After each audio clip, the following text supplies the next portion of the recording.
Alright guys, Rich here from the RC Network, and this is going to be a little video on my Arrma Senton 6S BLX. Now this is their newest 1/10 scale short course truck that actually has a lot of 8 scale parts on it. The electronics, pretty much everything underneath that shell you see there is 8 scale to the max. So to put up with the 6S power that it's capable of, you definitely want to have some beefy items underneath there. Well, I've done my initial run of the Senton. I've unboxed it. Hopefully you guys have seen those videos. But now it's time to slightly modify things to make it my own. So the first thing that I did, and you guys can see right here, I went ahead and put some 8 scale Buggy tires on there. Wheels and tires. Now I have them mounted on the driver's side of the vehicle for us US people, the passenger side for elsewhere.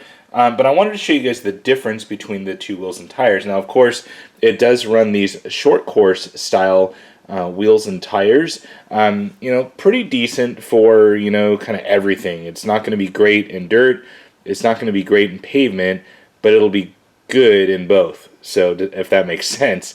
But it uses a traditional short course truck wheel, so it has like a 2-inch size wheel here, and these are approximations, and then it uses a wider inside to clear the pivot ball suspension. So you know, one thing that I noticed here was there's lots of kind of rubbing inside here on the wheel. So I wanted to go with a little bit wider wheel. I wanted better traction, so I went with some new Proline Blockade tires running on their 8 scale split 6 wheels. I'm gonna have video description. I'll have the link to these specific items.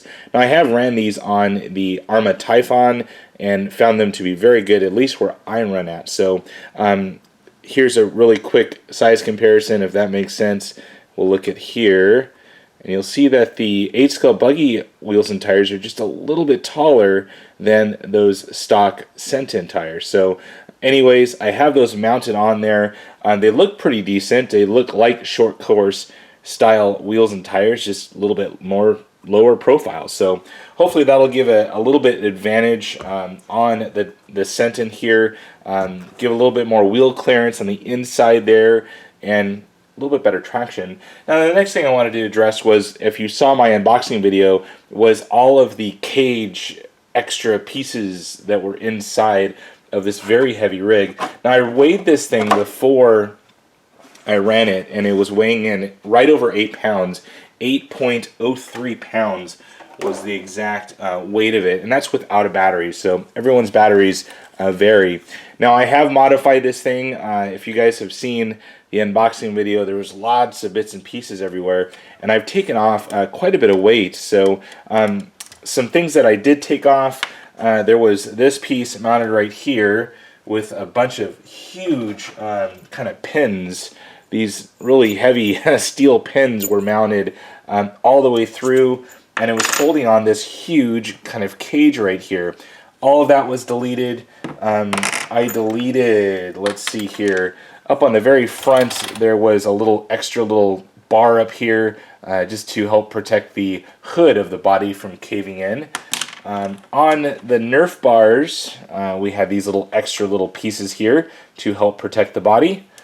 And then the rear of it, it had kind of these like mud flap-esque type pieces, also to help the body from kind of caving in. Now keep in mind, when you do modify things, alternative things can happen, like your body could start cracking and all sorts of things. So keep that in mind when you are modifying your rig. Now one thing that I found that was really interesting was I saved quite a bit of weight. Now remember, 8.03 pounds without a battery for a fully ready to go Senton with the body and all of the extra bits and pieces that I showed you guys here. I can kind of show you all the stuff that was taken off of the Senton, and it's now weighing in at 7.68 pounds. So I lost about 1/3 of a pound, which on a rig like this, it can make a huge difference. So keeping it on 4S, which is my preferred battery for the 6S vehicles, ironically, I think it's going to do a world of good. More horsepower. It's probably going to be a little bit better because you don't have all this weight way up high in the body. But in the end, I'm going to shoot some running footage and see if there's any difference. So hopefully you guys enjoyed this little modification here to the Arrma Senton. I was kind of begging to do it right when I unboxed it, and there we go. So comments and questions on down below, and as always, thumbs up and subscribe. That's it for now, guys. Over and out.